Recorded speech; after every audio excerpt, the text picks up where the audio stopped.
Bom dia, igreja. A paz para todos. Eita, deu um branco. Muito feliz, como sempre, todos os encontros. É um dos momentos mais felizes que eu tenho do mês, né? São dois encontros por mês. Então é um momento que me renova, me fortalece e me reanima para enfrentar a semana de cabeça erguida. E hoje mais feliz ainda pela presença do meu convidado, Pedro. É um cara que faz parte da minha história aí durante muito tempo. A gente quase que entrou juntos na Polishop, né, Pedro? E a gente, há muitos anos, tem convivido, horas trabalhando na mesma loja, outras horas nem tanto. Mas muito feliz pela sua presença, muito feliz por você. Nem foi nem um convite, ele te perguntou, né, Pedro? Arthur, vai ter o encontro domingo? Eu falei, vai. Ele, pois dessa vez eu vou. Feliz demais por você. E mais um Pedro aí para a igreja, né? Já temos poucos, mais um. E eu ensaiei esse tema lá em casa, porque a gente dá uma ensaiada, né, antes de trazer para cá, e deu em torno de meia hora. Eu vou tentar, viu, Cris? Se passar um pouquinho, resumir em 10 minutos. E, para começar, domingo passado eu falei um pouco, rapidamente, sobre a parábola do filho pródigo, do filho perdido, que tem no capítulo 15 do livro de Lucas. Porém, esse capítulo eu queria abordá-lo por completo para termos uma noção maior do que Jesus Cristo falou através desse capítulo para cada um de nós. Nesse capítulo 15, Jesus conta três parábolas. Parábolas são o quê? São histórias, que são comparações, são como se fossem assim, ditados, que é para dar uma melhor compreensão para a mensagem que quer ser passada. Jesus, ele cita três parábolas naquele capítulo. Ele fala da ovelha perdida, ele fala da mulher que perdeu a moeda, né, da moeda perdida, e também fala do filho perdido, que é o filho pródigo. Existiam, né, da ovelha perdida é assim, existiam 100 ovelhas e um pastor, que cuidava das 100 ovelhas. Uma se perdeu, e o pastor foi à procura dessa ovelha. A segunda é da mulher que tinha 10 moedas de grande valor. Ela perdeu uma e prontamente foi procurá-la. E a terceira é do filho perdido que resolveu sair de casa.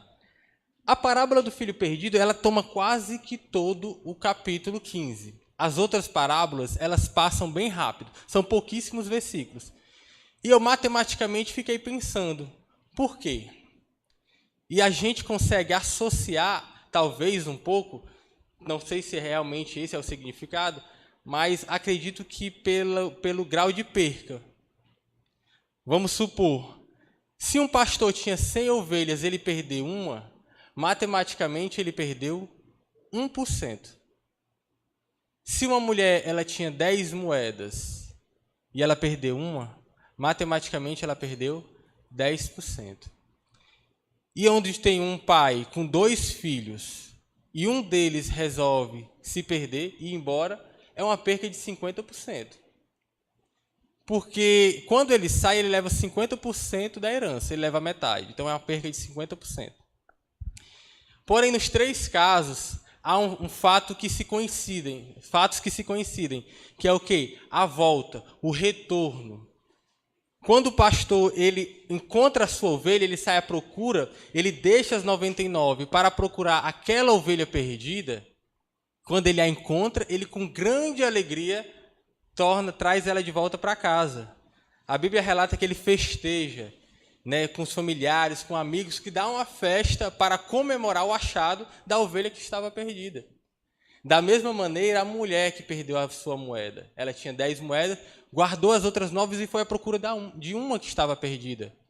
E essa única moeda que ela perdeu dentro da sua própria casa. Então a Bíblia diz que ela vai lá arrumar, varrer a casa, limpar para procurar a moeda que havia sido perdida. Ela perdeu dentro da sua própria casa. E a terceira diz que o pai se alegra quando o filho resolve voltar para casa. E é interessante que eu acredito, E acredito que tenha vários significados para essa parábola, porque a palavra de Deus ela é muito rica em significados. Eu leio um versículo, um capítulo, Deus nos traz uma interpretação, o pastor traz uma outra interpretação, um outro irmão pode ler a mesma coisa e ter uma outra interpretação. Então, mais é que Deus trouxe até a mim, é que cada parábola dessa, que eu quero trazer para vocês, tem um significado cristão para cada um de nós, para todos. Para todos. A começar pela ovelha perdida. Resumidamente falando, eu quis trazer para vocês, tipo assim, a ovelha perdida é como se fôssemos nós. Algum de nós que desde a infância teve aquele acompanhamento do evangelho, aquele acompanhamento do cristão, acompanhamento da palavra de Deus à distância. Éramos forçados a ir para a igreja pelos pais, os pais obrigavam a levar para a igreja, os pais obrigavam a orar, o nosso acompanhamento sempre foi ali à distância, mas não deixávamos de ter o conhecimento, não deixávamos de ter aquela compreensão de Deus, mas sempre muito à distância. Até que teve um certo período em que tomamos a nossa liberdade e que tomamos as nossas próprias atitudes e resolvemos não mais acompanhar aquilo que nos foi ensinado pelos nossos pais. Dissemos que queríamos levar a vida da nossa própria maneira e resolvemos, não vou mais acompanhar, eu não vou mais para a igreja, eu sempre fui muito pouco, agora que eu não vou de jeito nenhum. E aí o que acontece? Nos perdemos, assim como a ovelha perdida, nos perdemos. A moeda perdida eu comparo como se fosse aquele irmão que está dentro da igreja, mas se perde dentro da sua própria casa. É aquele irmão que, ele está aqui no meio da gente, está no nosso meio, mas ao mesmo tempo ele está distante, ele está perdido. Ele sabe que o relacionamento com Deus é algo muito mais profundo do que ele está fazendo neste momento, porque ele já teve uma experiência. Mas aquilo foi esfriando,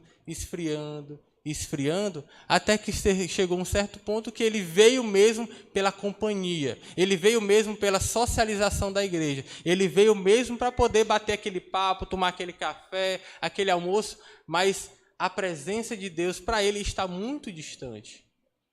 Então é a pessoa que se perde dentro da própria casa, dentro da própria igreja. E do filho pródigo, eu gosto de comparar como se fosse aquela pessoa que resolveu se afastar definitivamente da presença de Deus. Como assim? Porque a Bíblia relata que o homem tinha 2 filhos, o mais velho e o mais novo. E o mais novo, quando tomou a liberdade de decidir o futuro dele por ele mesmo, ele disse, pai, eu quero levar a vida do meu jeito. Eu quero conduzir a vida de acordo com as minhas vontades. Eu quero conduzir, pai, os direcionamentos, eu quero viver minhas próprias experiências. E a Bíblia relata que ele diz, pai, dai-me parte da herança, da minha herança, a minha parte da herança. Então a Bíblia relata que aquele homem prontamente atende o filho e dá aquela parte da herança para ele e ele vai embora.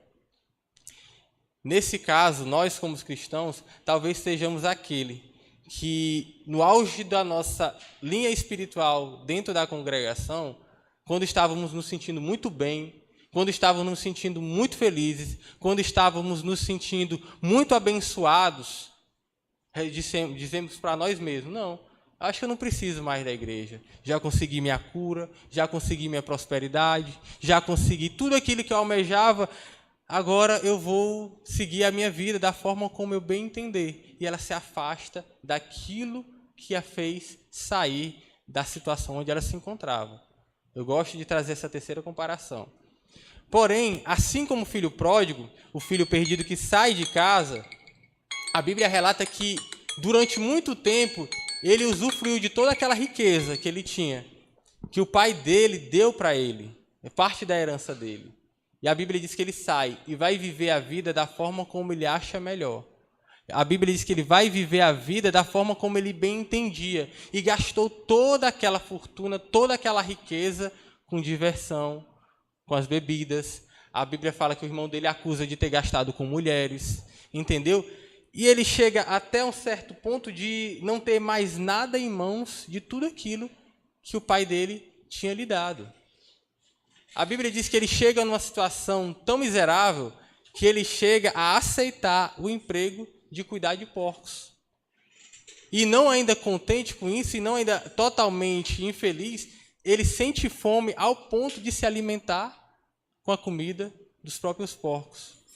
E até que a ficha cai. E ele fala, lá na terra do meu pai, onde eu abandonei, o pior dos empregados vive muito melhor do que esse emprego que eu estou tendo no momento. O pior dos empregados do meu pai vive bem, come bem, é bem tratado. Tomarei uma atitude. Voltarei para a casa do meu pai e direi, Pai, pequei contra os céus e contra ti. Não sou mais digno de ser tratado como filho. Trata-me como um de seus servos, porque só assim viverei melhor do que onde eu estava. E muitas vezes o que acontece, e já passei por isso algumas vezes, é que quando a gente está próximo de Deus, a nossa vida ela tem uma transformação muito grande. Se você nunca teve essa experiência, ou quem já teve essa experiência está mais distante, quando você está bem próximo de Deus, você tem uma felicidade muito grande. Deus transforma a sua vida de uma maneira tão intensa que você consegue ver sucesso em tudo aquilo que você faz. Eu não estou dizendo que a dificuldade não vai vir, ela virá. Mas Deus lhe dá inteligência para superá-la. Deus lhe dá força para lutar contra a dificuldade. E você sai dali vitorioso e com um aprendizado. Porque a dificuldade com Deus lhe traz ensinos. Mas quando estamos sem Deus, aquela dificuldade é como se fosse assim, uma discussão de marido e mulher. Discutiu por discutiu, nada se resolveu. A dificuldade vem e você não toma aquilo como ensinamento. É quando você está distante de Deus. E quando você está distante de Deus, e você já teve a experiência de estar perto antes, quando a dificuldade vem, aquilo ali lhe aprisiona, lhe deteriora por dentro. E é tão ruim aquela situação, aquele sentimento, que você sente a vontade apenas de não fazer nada. É muito ruim a sensação de você não sentir mais vontade de trabalhar. É muito ruim a sensação de você não sentir mais vontade de fazer nada. A única coisa que passa na sua cabeça é se distrair. O distanciamento de Deus, muitas vezes, teve muitas pessoas que não teve essa experiência de se aproximar de Deus, mas sente dentro dela um vazio. Sente dentro dela a necessidade de algo. E muitas vezes a gente não sabe explicar o porquê que eu estou sentindo aquilo. E tenta preencher aquilo tudo com felicidades que são momentâneas. Quantas pessoas não se entregam às drogas? Quantas pessoas não se entregam à bebida? Quantas pessoas não se entregam a passar horas nas redes sociais? Quantas pessoas não se entregam à prostituição? Quantas pessoas não viajam atrás de viagem atrás de viagem, atrás de preencher um vazio que só Deus pode preencher? Porque é muito, muito ruim quando estamos distante de Deus. A gente sente um desânimo, tipo, não temos mais motivação para nada. E tem um momento que a depressão ela começa a tomar conta de você. E o início disso é quando você só sente vontade de tomar atitudes para lhe distrair, para passar o seu tempo.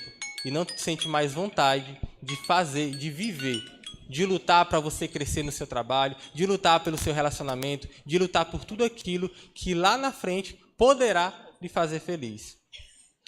Porém, meus irmãos, para concluir, porque eu acho que vai dar meia hora, mas vou concluir bem rapidamente, eu não sei qual é a situação que você se encontra hoje. Essa pregação eu faço não só para você, eu estou fazendo para mim também.